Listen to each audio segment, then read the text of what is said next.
Carrie Ann, it's such a pleasure to see your smile it's today. good to see you. Super mortgage woman in the universe. I love it. And we've got a special guest today. I know it. I'm excited to hear about this guy because he sounds like he might have a handle on what all of us need, and that is staying in control of this thing on top of our shoulders, our mindset. Is that true, Gabriel Sedlak? Welcome. Gabriel Sedlak. Very kind. Thank you for inviting me here. This is wonderful. And that was so buttery smooth, that intro. You could have kept on going. I loved it. Well, we're excited to have you. You know, you are a man that is into a lot of things, all successful things, which is exciting. And I'm a big believer in one kind of is the foundation to another, and it kind of builds and builds and builds. But one thing we're going to be talking about today, which is huge, like you said, Monte, is all about mindset and leverage. And I think that's super important. And it's not even just in real estate, right? It's in all different businesses. All businesses. That's their main problem. And so excited to kind of dig into that. But a little bit of your background, Gabriel. I know that you have multiple different, facets that you're in, but the main one that you focus on? Well, the little history there, 14 and a half years ago, I get a phone call. Okay. And a friend says, "Hey, buddy, you got a minute? I want to pitch something to you." There's an opening line. Write that down. That's a great opening line if you want to get your message by. I said, "Yeah, what you got?" And he basically presented a direct sales opportunity to me. We didn't know that meeting at the coffee shop was going to set into motion the whole company and create the success that it has today now on 4 continents. Wow. So it's been a lot of fun. And the company was Rodan & Fields at the time, 14 years ago. Wow, wonderful. Yeah. Wonderful. And that has kind of given you the momentum and the power to be able to do a lot of exciting things. That still amazes me, Gabriel. Can we just pause there for a second? Because that's a significant company out there. It is, yeah. And you live here locally? Mm-hmm. And that's pretty incredible. I mean, you created something that's changing people's lives. Still. That's changing generations. Generations. I mean, generational wealth kind of thing. Well, the interesting story was my wife. So I get the call, and she goes, "Where are you going?" And I say, "I'm going to go meet my friend John." And she goes, "What are you going to do?" I said, "Well, there's a new opportunity." The word opportunity was 14 years ago. Yeah, 14 years ago, you were the devil if you were an independent consultant. Right. We worked a home-based business. Now you're kind of crazy if you don't. Right. It's all shifted.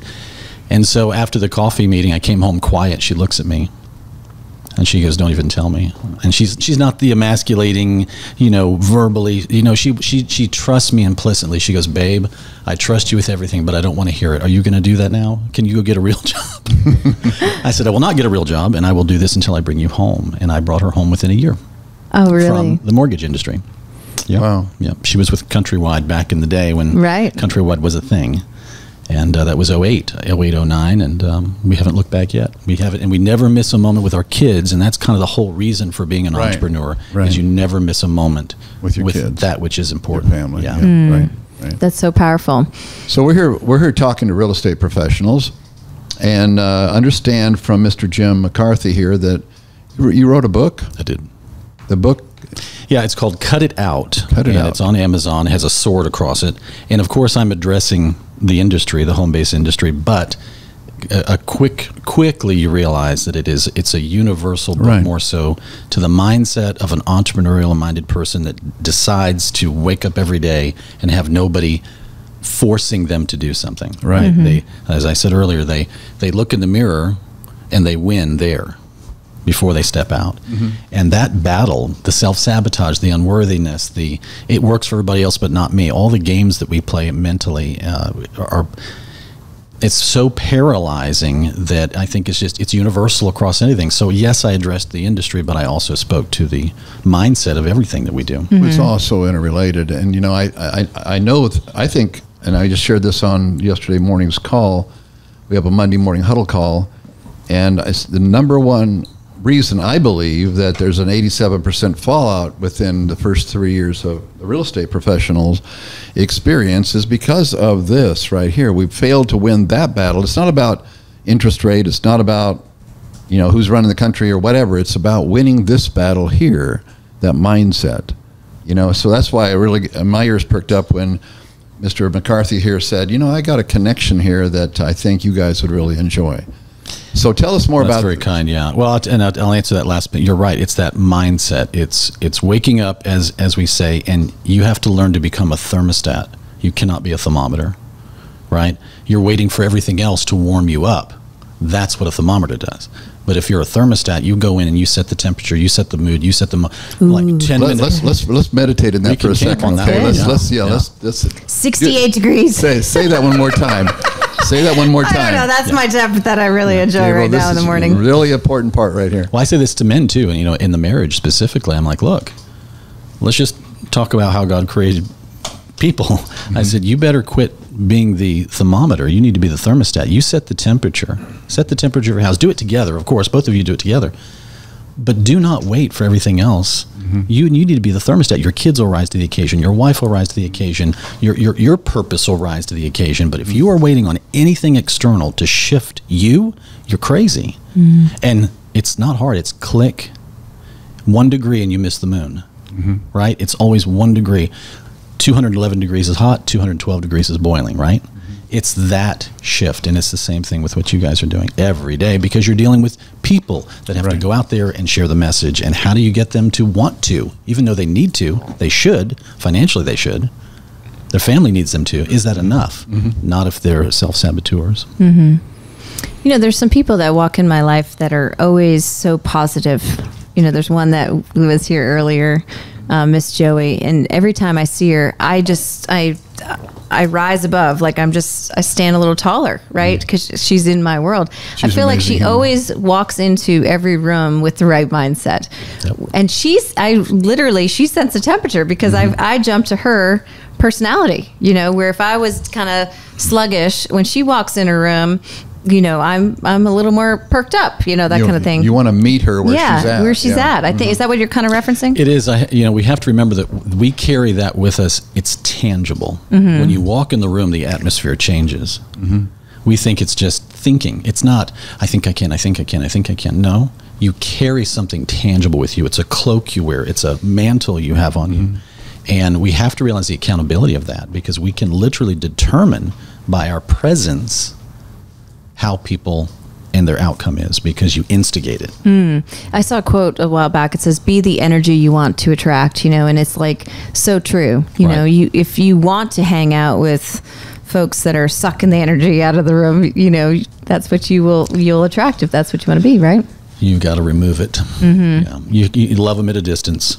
But, so share with us, because there's a lot of energies that are pulling us in our industry right now. The market is one that is screaming at us from so many different ways, from, like you referenced, whether the rates are higher, buyers are very emotional, they're in, they're out, they're doing the two-step, they don't know if they want to sell. And so there's agents, and there's so many agents. I mean, there's multiples at this point. I think you referenced a crazy number. Here locally? Yeah. 18,000. 18,000 agents, right? Working in a small strip of opportunity, and the inventory continues to grow, right? And so they're trying to figure out how I can be shinier than the other, and turn heads, et cetera. So there is a lot of emotion in ways that are pulling at us, that are causing our minds to kind of get off track. What would you address, or what would you say to that community? Well, I had a man in the music industry tell me something pretty fascinating one day. He said, he's here in town, and I was having a tough time, and he goes, Gabriel, come here a minute, stop. He says, I wrote songs that I never got credit for. I did business. I was on stages that my name was never mentioned on, etc. He said it got so under my skin because I was comparing myself to everybody else. How many did you say are in the area? 18,000. 18,000. Okay, so one would say, oh, it's saturated. There's a lot of people. I'm in competition. As long as you see the other agents, you're already going downhill. You have to act as though they don't exist. They exist, but they don't exist, and they're not in competition with you, because you're not in competition with anybody. And he Except said yourself. He did, and he said, I put my head down. I didn't read the papers. I didn't read the billboards. I didn't read who was number one and who was on the chart. I didn't do that. He said, I put my head down and I got in my office and I wrote. And at the end of that time, when he came out that year later, he was the number one jingle writer in the nation, and he held that spot for 20 years. Stuff like Mama's Got the Magic of Clorox, too. You got to run for the border, Taco Bell. Almond Joy's Got Nuts, Mounds Don't. And on and on he wrote them. And he just encouraged me, quit looking at the other consultants, the other companies, the industry. Is it time for this? Is it time for that? Work on you. You be the shine. What does it say? Let your light so shine, the biblical reference, right? So when people look at those deeds, they're amazed and they glorify God, Scripture says, right? So you have to be that person to let your light so shine, which goes back to being the thermostat. You cannot be a thermometer, because if you're a thermometer, you're seeing the other agents. You're seeing your competition. You're wondering how I can give a better incentive to get their business, or I can stand differently, or I can buy a different pair of shoes, or I can go lease a different car. And we think that all of that stuff is the attractor. It does have its element. But when you walk in the room or you meet somebody, you're making contact with somebody, and the atmosphere is enhanced because of their presence. Remember, people leave after they have felt what you've deposited on them. They leave with a feeling. They go, I don't even know what that guy said. Wow, I have hope. And every transaction of business, if the person will remember that and turn off the noise, the opinions, the numbers, your battle is it's far less steep to climb.